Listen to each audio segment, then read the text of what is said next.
Spokane and the Spokane Police Department have been a leader in police accountability and reform. And this is a result of that continued leadership and a willingness to honestly evaluate how officers can better serve our community. So we'll be sharing a news release with you in just a few minutes that covers some of the major points related to oversight. But first, I think it's very important for you to know a little more about this contract came together, because we really did things differently than we have with previous negotiations.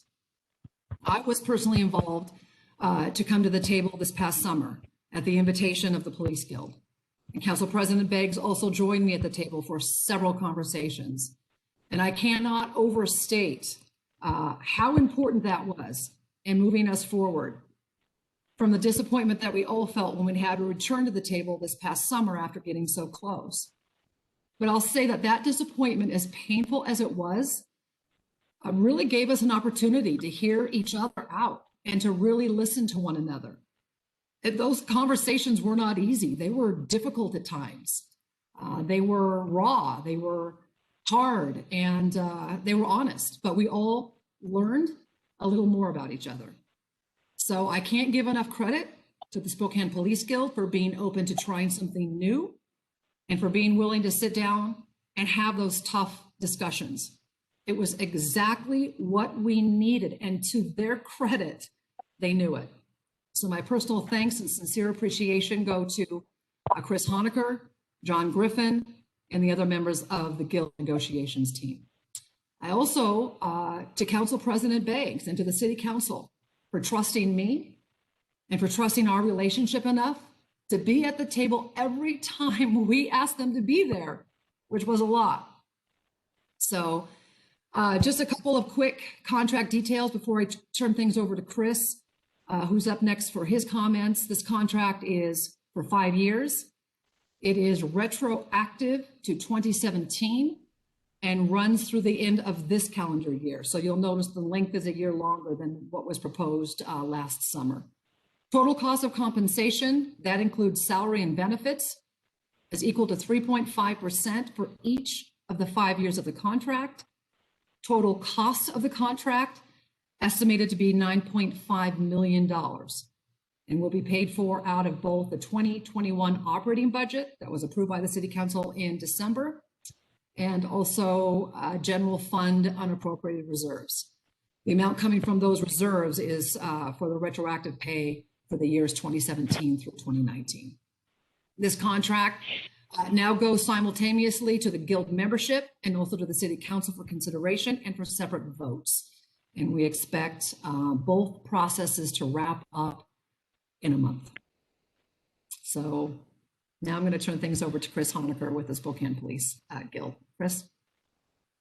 Thank you, Mrs. Mayor. And again, thank you for your support through this process. Thank you for making this a campaign promise to get this done and get it over the line. I can't thank you enough for that on behalf of all my membership. I would also like to thank Council President Beggs for being part of the process since this fall and moving forward with us. We were obviously very disappointed the process on the first TA fell apart. However, I believe working with Mr. Beggs, we were able to come up with language that I think satisfies more appropriately what everyone was looking for. I think it's a better product for everyone moving forward for the citizens of Spokane and for our membership as well. And oversight is not something that we are opposed to in any way. We also, obviously, as a police officer, like to thank the citizens of Spokane who we serve. Their support is just incredible for us, and they have supported us all the way through. And we're very thankful to have it. And lastly, obviously, with the council here, other council members present, we're just hopeful you can support our tentative agreement. Thank you very much for looking at it.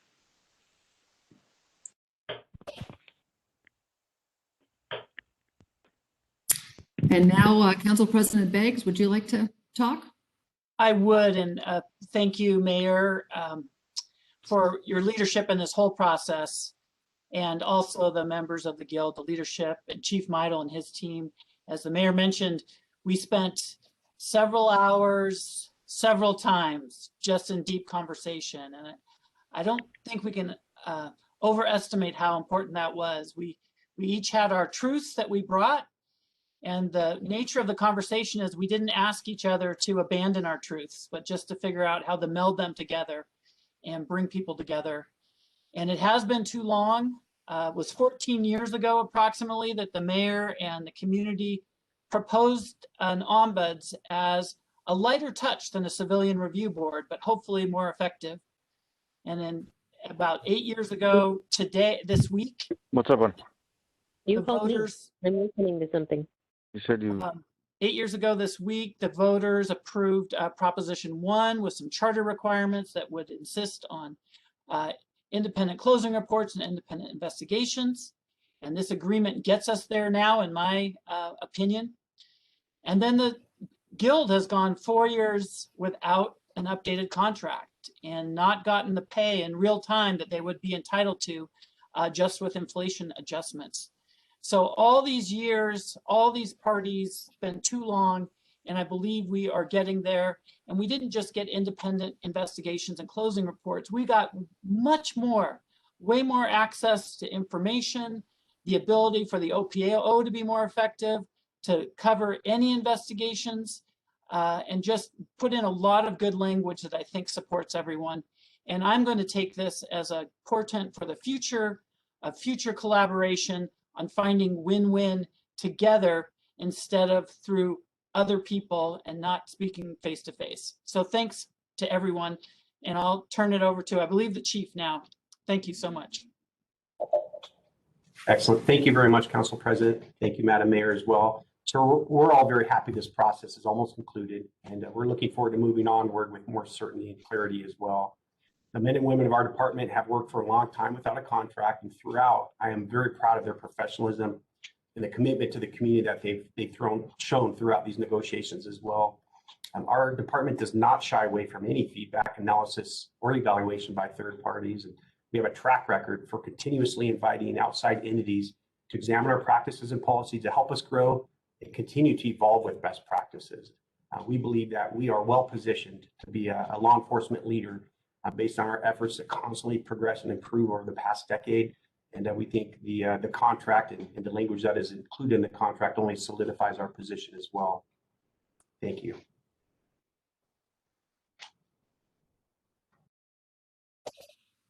And now if media has questions, we have those of us who spoke and also other members of the council too, and the Guild. And just a reminder for the media members, you're on mute. So if you have a question, please hit your unmute button so you can be heard.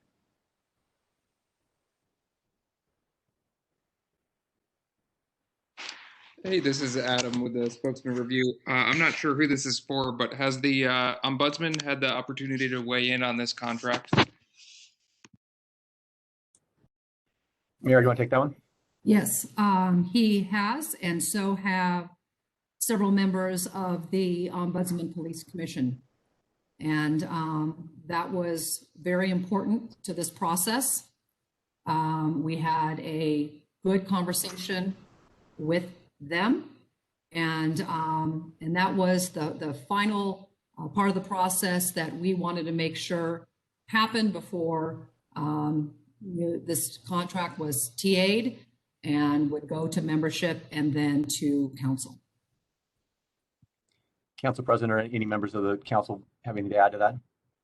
I'll just say, yeah, it was really important, I think, for all of us involved to run those provisions by them before it became public. And they appreciated that as well. They've expressed to me. They made several suggestions that were incorporated into the agreement, and they'll have to speak for themselves, whether it's a perfect agreement or not by their part, but it was a very positive factor to have them involved in it. And we made the agreement even better after the feedback we got from them. If I can follow up, Council President Beggs, you listed a number of concerns with the previous iteration of a tentative agreement. Can you elucidate for me a little bit more about how this new contract addresses those concerns? Sure. So I think there were essentially three main types of concerns. One, probably most important to me, was that the ombudsman in both the previous agreement and in the TA didn't have a clear path to provide an uncensored version of what they believe happened in the situation. And they can now speak freely with some clarification that they're not speaking on behalf of the city or as a judge or anything else. They're just giving their opinion, but they do get to give the public their perception of what most likely happened in any particular incident. Secondly, I was concerned that there was not a clear enough path for independent investigation in case the police department either didn't investigate it or limited or ended one early. There is now a clean and clear path for that. And then the other issue was there was some language that some people thought might allow a labor arbitrator to remove an ombudsman or a commissioner, and that is not the case. The language has been clarified that if there are issues between the guild and the ombudsman's office or commission, they can raise them in an expedited arbitration type of process if we can't work it out informally. But the jurisdiction is simply to determine whether or not there's a violation of the contract. It has nothing to do with the discipline or removal of a ombudsperson, staff, or commissioner.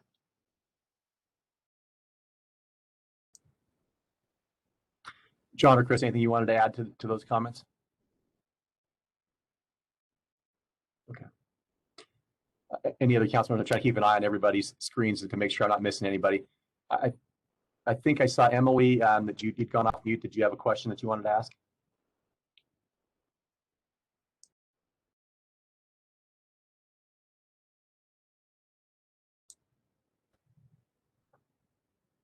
Other members of the media have questions? Yeah, this is Ian with Creme 2 News. I just wanted to clarify for whoever could answer this. It sounded like the general fund unappropriated reserves is going to cover that retroactive pay. Will any of that fall to taxpayers?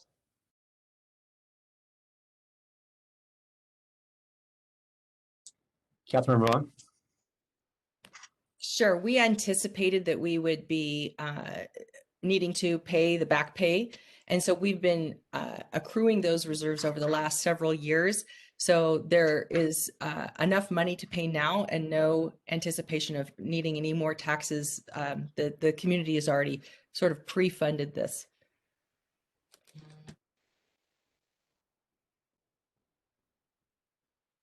That answer your question, Ian?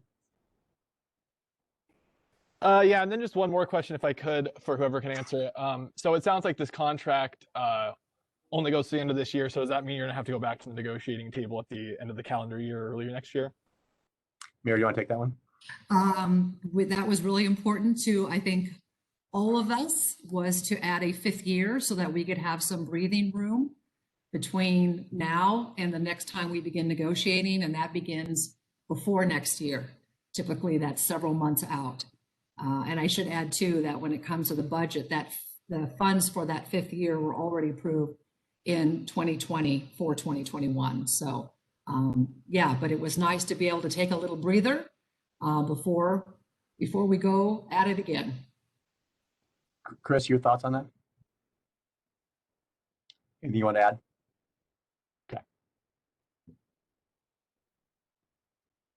Okay. Councilmember Mumm.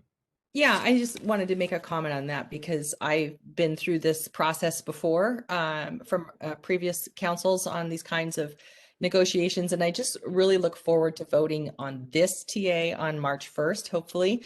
In the past, council was on the sidelines, but we've been pushing to be on the field. And because of the leadership of Mayor Woodward and President Beggs, we've been able to finally come up with what I hope is a new model. I'm really pleased that of this go forward. So we're not just looking back. And I think this is a great foundation for the next time that contract talks come up in the future. Other members of the council have thoughts before you ask another question? I just want to say that change really happens over time, and we must embrace change for reform. This, I think, will help us move our community forward. Community members have had input. I think this lays the groundwork for the next contract going, as we can kind of come together on really what our city says it wants to see in our police department. And I think we're all on the same page, but reform has started, and I'm glad to be a part of that. Councilmembers Kinnear or Cathcart, before we look for another question? Anything you wanted to add? Okay, go ahead. Yeah, thank you. I guess I just really want to add the fact that I'm really excited that this is adding confidence to our community at a time when I think they need it most. But it's also an opportunity for our officers to finally get paid, which they've been so deserving of getting their paychecks for a while. But the other part of this that not a lot of people have touched on is the fact that I see the independent investigatory power of the ombudsman as actually a tool for our law enforcement officers. I think it's a way for them to be able to move past unfounded complaints that really had no basis in fact. And I think it's a way to clear their good names if those sorts of complaints are filed. So I actually think this is a really good tool both for the community, for our officers, and really for everybody involved. And in my district in Northeast Spokane, 67% said in 2013 that they wanted independent investigatory power. So the fact that we're finally going to have that in place now, I think is just fantastic for our community and for that reassurance. Thank you. Other members of the media, questions?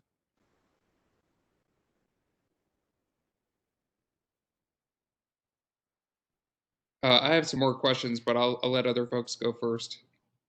Go ahead, Adam. I'm not seeing anybody else chiming in, so go ahead.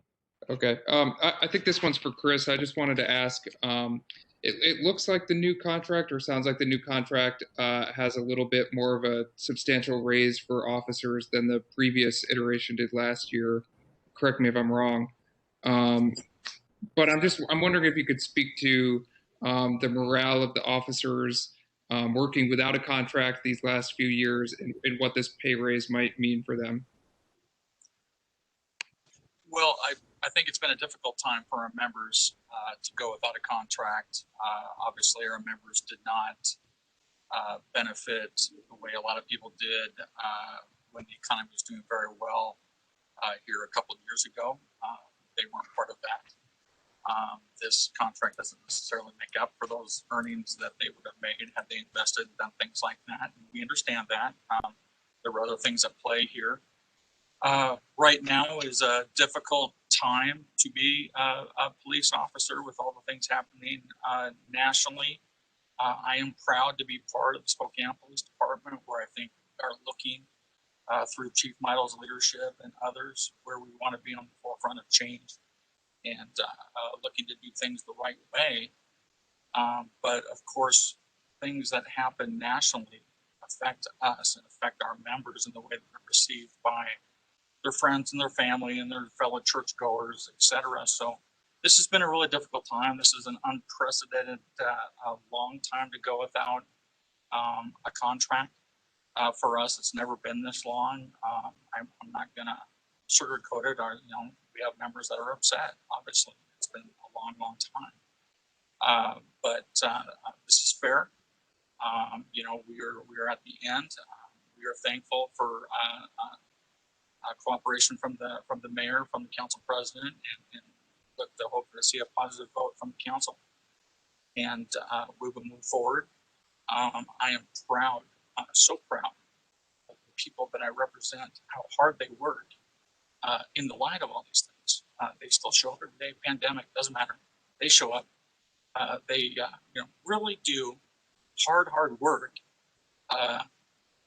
And I'm just so proud to represent those people. So I hope that answers your question there. Yeah, thank you. Members of the media, go ahead. I'll just chime in, Adam, to the first part of your question. My understanding of the the raises that are in this contract that of course are most all retroactive, but it's the same raises that were in the TA in June. The only exception is we added an extra year.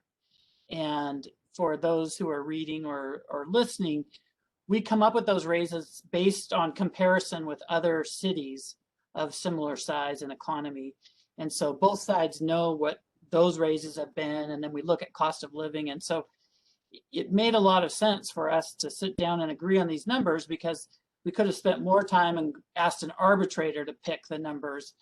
But I think both sides at the end felt like these were fair numbers within the range that we would have gotten if we'd gone to that trouble. And so we were convinced on council that these were the right numbers based on what other cities did during the same time period. The differences were 4 years into it to update the contract. And so we know what all those cities did during that time.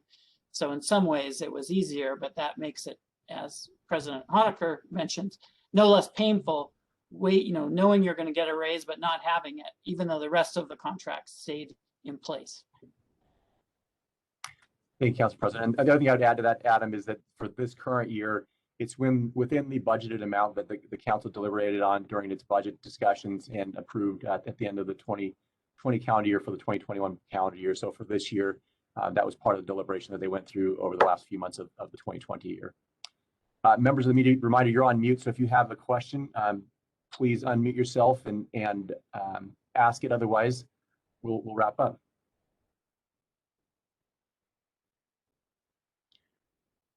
All right, seeing nobody going off mute.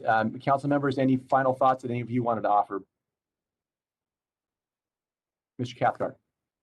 I just wanted to say thank you to everybody involved. Thanks to the mayor for, I think so easily this could have been a situation where your hands are thrown up and you kind of walk away in frustration. But I think folks came to the table, found a path forward to put this together. I really appreciate the council president being able to articulate some of the concerns and helping to forge that pathway for us and for the community. So I'm just really grateful for everybody involved, the guild willing to take a risk on some big ideas, and I think it's going to be better for everybody as a result. So thank you.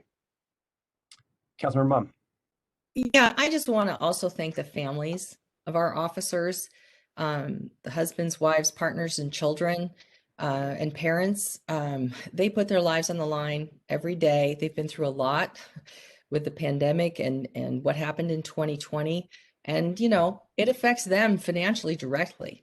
And so I hope, and I've spoken to the mayor about this, if there is a way forward and we do vote on March 1st, that we get those checks in their hands ASAP. The money is there and they deserve that money. They've earned it. And I can't wait for them, hopefully, to get these checks and to put this all behind us. I just, again, really want to thank all the families for their patience and understanding for this process.